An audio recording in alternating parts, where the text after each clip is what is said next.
Hey guys, welcome back to my channel feel the universe 369 tarot. कैसे हैं आप लोग? आई होप आप सब खुश होंगे, अपनी लाइफ को अच्छे से डील कर रहे होंगे और अच्छी अच्छी प्लानिंग्स बना के आगे बढ़ रहे होंगे। सो गाइस, आज की जो रीडिंग है वो सजिटेरियस ज़ोडिएक साइन को लेके है, विच मीन्स धनु राशि वालों के लिए, जिसमें हम देखेंगे कि आप लोगों का जो अगले 3 महीने उसके अंदर आपको क्या, आपकी कौन सी इच्छा पूरी होने वाली है, क्या इच्छा पूरी होने के आपके चांसेस है।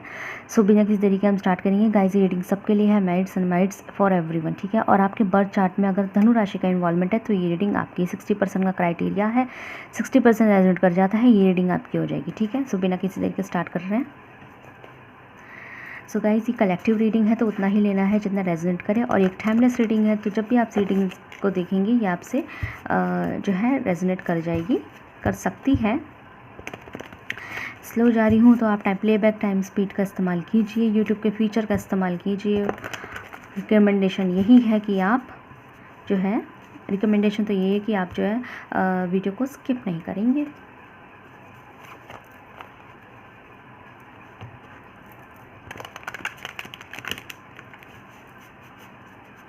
Okay, so let's see.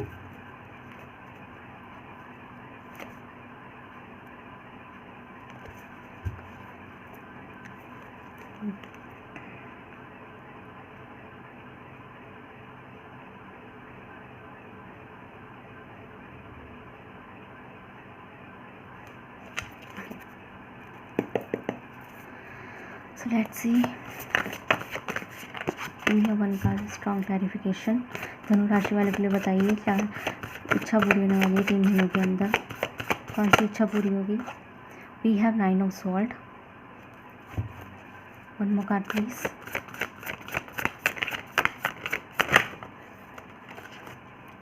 We have 4 of cups, clarification में आया है। 5 of wand in reverse. One more card please.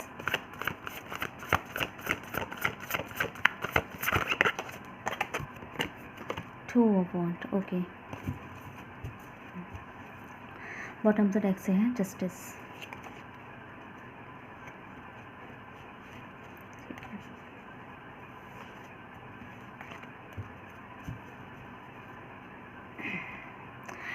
सो धनु राशि वाले, ठीक है। सो धनु राशि वाले, सबसे पहले तो मैं आपको ये बता दूं कि इन 3 महीनों के अंदर जो है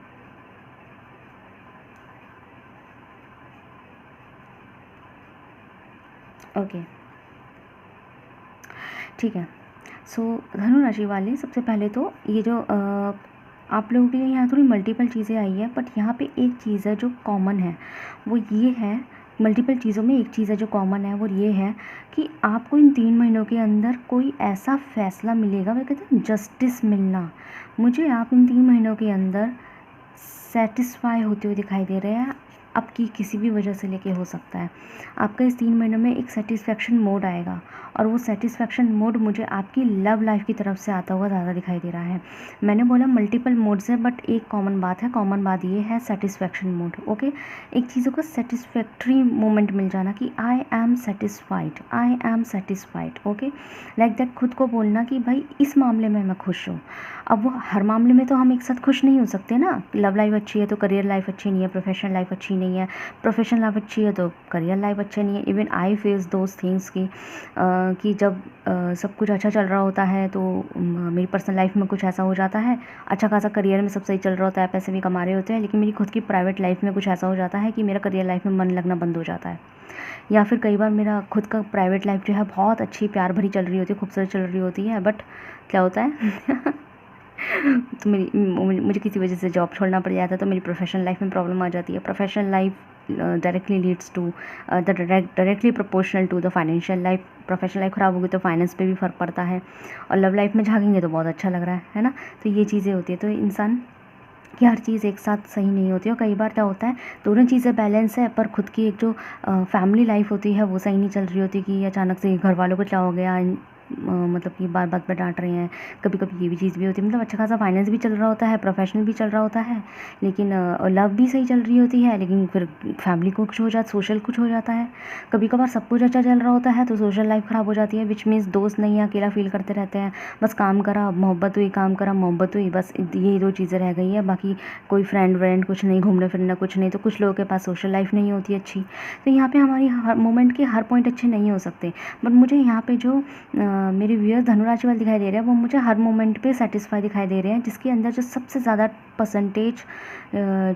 परसेंटेज आ रहा है वो लव लाइफ को लेके जा रहा है। जो कहते हैं ना पलड़ा जिसका सबसे ज़्यादा भारी हो रहा है, बैलेंस सारी चीज़ें हुई हैं, लेकिन जिसका पलड़ा भारी हुआ है वो लव लाइफ का हुआ है।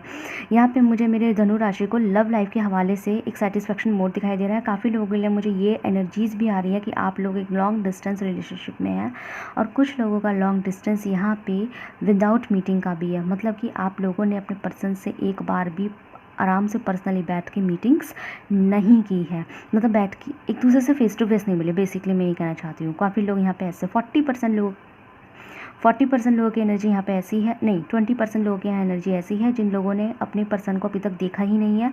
40% लोग यहाँ पे ऐसे हैं जिन्होंने अपने पर्सन को देखा भी है, लेकिन असमंजस में जी रहे हैं कि इसे अपना फ्यूचर बनाने की सोचे या ना सोचे। ठीक है, यहाँ पे इस तरीके से थोड़ा सा आप देख लीजिएगा आप कौन सी कैटेगरी में आ रहे हैं, कौन से परसेंटेज ऑफ कैटेगरीज में आ रहे हैं। ठीक है, कैटेगरीज ऑफ परसेंटेज, आज पता नहीं मैं टेढ़ा मेढ़ा क्यों बोल रही हूँ। तो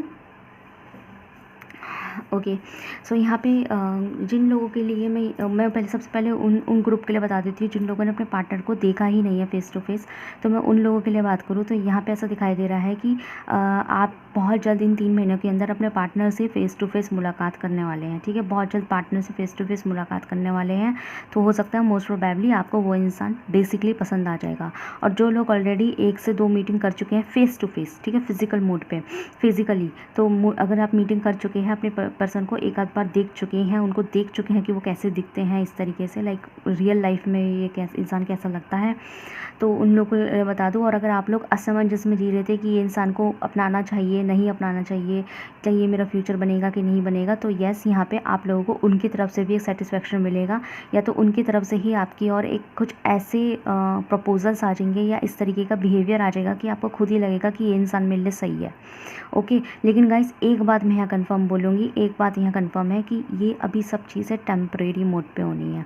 इन 3 महीने के एनर्जीज़ को लाइफ टाइम के लिए मत रखना। ठीक है, मतलब कि अगर मैंने 3 महीने बोला और आप ये रीडिंग देख रहे हैं ना, तो ये उन्हीं 3 महीने के लिए एप्लीकेबल है।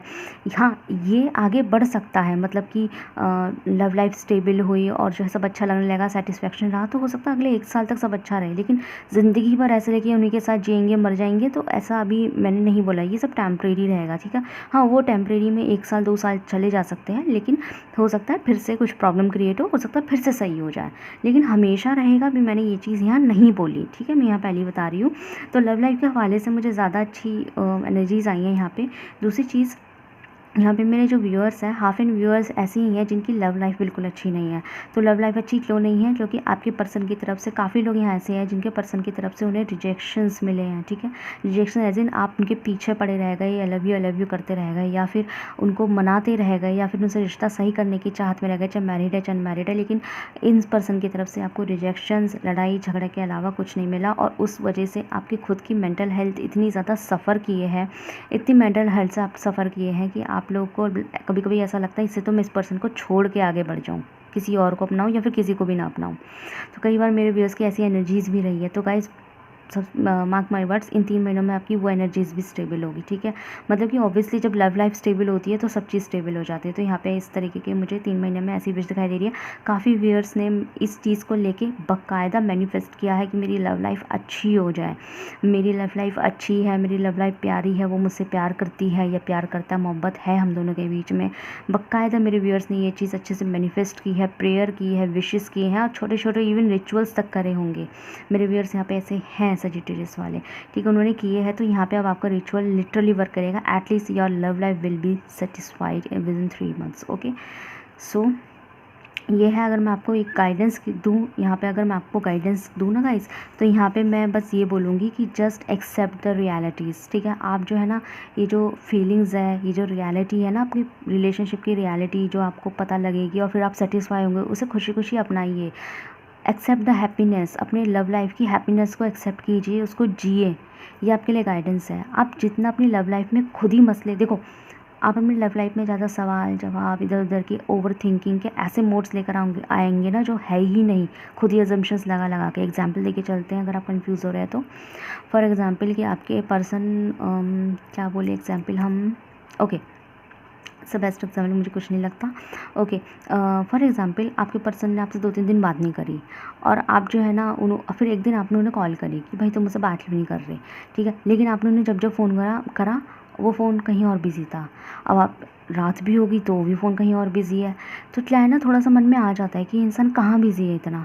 अब हम ये नहीं सोचते कि भाई बिज़ी वो अपने किसी दोस्त या अपने क्लाइंट या अपने कोई ऑफिस वर्कर या ऑफिस रिगार्ड ऑफिस या फैमिली रिलेटेड चीज़ों से भी तो हो सकता है।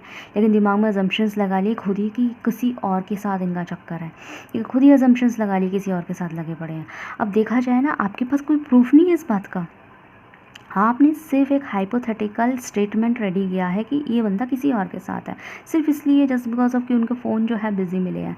तो ये हाइपोथेसिस क्रिएट करना खुद से कि भाई वो बंदा कहीं बिज़ी है तो वो किसी और के ही साथ है, ये आपके खुद के दिमाग की उपज है। और फिर इस चीज़ को लेकर अगर आप अपने पर्सन को ताना मारेंगे कि तुम किसी और के साथ बिज़ी थे, जबकि आपने ना तो अपने पर्सन को किसी और से बात करते हुए सुना है, ना देखा है, मतलब प्यार भरी रोमांटिक बातें करते हुए ना दिखा है, ना आपके पास कोई प्रूफ कि वो आपको चीट कर रहे हैं, ना आपके पास किसी भी तरीके का कोई सबूत है कि आपने उनकी चैटिंग पकड़ ली या उनको किसी और के साथ पकड़ लिया। सिर्फ एक फ़ोन बिज़ी आने की वजह से you just make assumptions on them कि भाई ये बंदा जो है मुझे चीट कर रहा है। इस तरीके के अजम्पशंस लगाना बंद करें, ठीक है। मैं एग्जाम्पल दे रही हूँ आपको, तो एक खुद ही दिमाग में हाइपोथेटिकल एक सीन तैयार कर लेना, एक अनुमान तैयार करके अपने पर्सन से इस बात को लेकर लड़ना और डायरेक्ट ये कह देना कि तुम ये कर रहे थे, जैसे कि आपके पास पता नहीं कितने ज़्यादा सबूत हैं इस बात की, आपने आँखों से देखा है। वो झगड़ा एक्चुअल में किसकी तरफ से क्रिएट हुआ, वो आपकी तरफ से क्रिएट हुआ है। अब आप चाहे अपनी गलती माने ना माने, आपको लगेगा कि मैं क्या करूँ भाई, अब ये बिज़ी मिलेंगे तो मेरे को तो लगेगा ही, लेकिन एक्चुअल में तो वो आपकी तरफ से ही क्रिएट हुआ है ना। ये वाइस वर्सा भी तो हो सकता था, आपका फ़ोन कहीं बिज़ी है और आपके पर्सन आप पे शक करते तो आपको कैसा लगता बेवजह, और आपको यूँ बोलते थे कि नहीं तुम बिज़ी हो ना तो तुम कहीं बात ही कर रही थी किसी और इंसान के साथ हो, तो ना तो आपको लगेगा नहीं कि भाई इतना बड़ा इल्ज़ाम क्यों लगा रहे हो, मेरे करैक्टर पे उंगली उठा रहे हो, तो आपको सीधा करैक्टर की बात आएगी। तो उसी तरीके से आपके पर्सन के भी करैक्टर पे बात आएगी कि मुझे ऐसा समझा है तुमने कि मैं तुम्हें चीट कर रही हूँ, सिर्फ इसलिए कि फ़ोन बिज़ी मिला और कहीं और बिज़ी नहीं हो सकता, माँ पापा से बात करने में बिज़ी नहीं हो सकता था। एक तरीके से तुमने उस मोमेंट के अंदर जो एक्चुअल में झगड़ा जिसकी वजह से शुरू हुआ है ना, वो आप हो गए। तो यहाँ पे मैं आपको यही गाइडेंस देना चाहूँगी कि खुशियों को एक्सेप्ट कीजिए, फालतू के अजम्पशंस लगा लगा के झगड़े को क्रिएट करना सिर्फ अपने दिमाग की वजह से, मेंटली एक ओवर थिंकिंग की वजह से खुद ही लड़ाई झगड़े क्रिएट करना बंद करें, ठीक है। ये आई डोंट नो किसके लिए ये एडवाइस, ओके। सो धनुष राशि वाले, ये थी आपकी रीडिंग। अगर आपसे रेजोनेट हुई है तो मुझे कमेंट सेक्शन में जरूर से बताइएगा। वीडियो को लाइक कीजिए, चैनल को सब्सक्राइब कीजिए। मिलते हैं नेक्स्ट वीडियो में। Thank you so much for watching.